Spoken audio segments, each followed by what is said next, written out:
Hello students, welcome to Studyverse. आज का जो हमारा जेईई मेन पीवाईक्यू है ये एटॉमिक स्ट्रक्चर टॉपिक का है। इस क्वेश्चन को लेने के पीछे पर्पस ये है कि इससे हम एक सब टॉपिक को समझ लेंगे।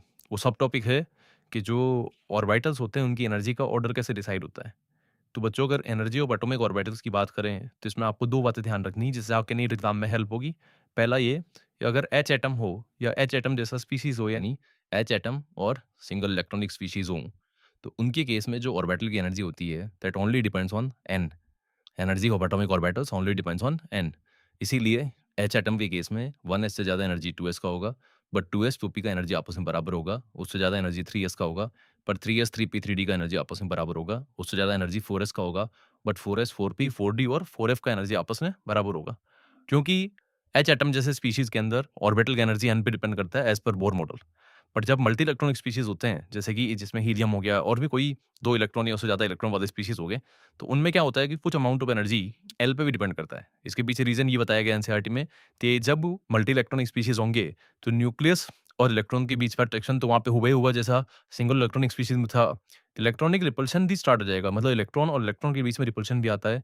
और वो इलेक्ट्रॉनिक इलेक्ट्रॉनिक रिपल्शन इस बात पे डिपेंड करता है कि इलेक्ट्रॉन्स किस शेप की ऑर्बिटल में है, और शेप डिसाइड करता है एल। हालाँकि उसके पीछे किस तरह से मैथमेटिक्स है वो काफ़ी कॉम्प्लेक्स है, ये बताई गई है एनसीईआरटी में। बट ये बताया गया कि एक सिंपल एम्पिरिकल रूल बन गया कि जितना n+l का वैल्यू कम उतना एनर्जी कम होगा, और जितना n+l का वैल्यू ज़्यादा होगा उतना एनर्जी ज़्यादा होगा। उसके बाद पॉइंट ये आता है कि अगर n+l का वैल्यू सेम आ गया तो ज़्यादा एनर्जी n पे डिपेंड करता है, इस वजह से फिर हम n को प्रायोरिटी देते हैं, and that rule is called n+l rule. तो n+l रूल के अकॉर्डिंग अगर आप मल्टी इलेक्ट्रॉनिक स्पीशीज़ में ऑर्बिटल की एनर्जी डिसाइड करते हैं, तो n+l की वैल्यू देखते जाएँगे, जिसके लिए n+l कम उसकी एनर्जी कम, और अगर 2 के लिए n+l सेम आता है तो फिर n देखना है, जिसका n कम उसकी एनर्जी कम होगी। तो आइए इस क्वेश्चन को सॉल्व कर लेते हैं। पहले ऑप्शन में n आपका 3 है, l आपका 2 है, तो पहले ऑप्शन में दिए गए स्पीशीज़ के लिए n+l ऑर्बिटल के लिए n+l का वैल्यू 5 आ रहा है। दूसरे केस में n आपका 4 है, l आपका 1 है, तो इसमें भी n+l 5 आ रहा है। लेकिन क्योंकि n थर्ड में छोटी वैल्यू है, n3 छोटा है n4 से, तो फर्स्ट और सेकंड में एनर्जी किसकी कम होगी? A की कम होगी, किससे? B से।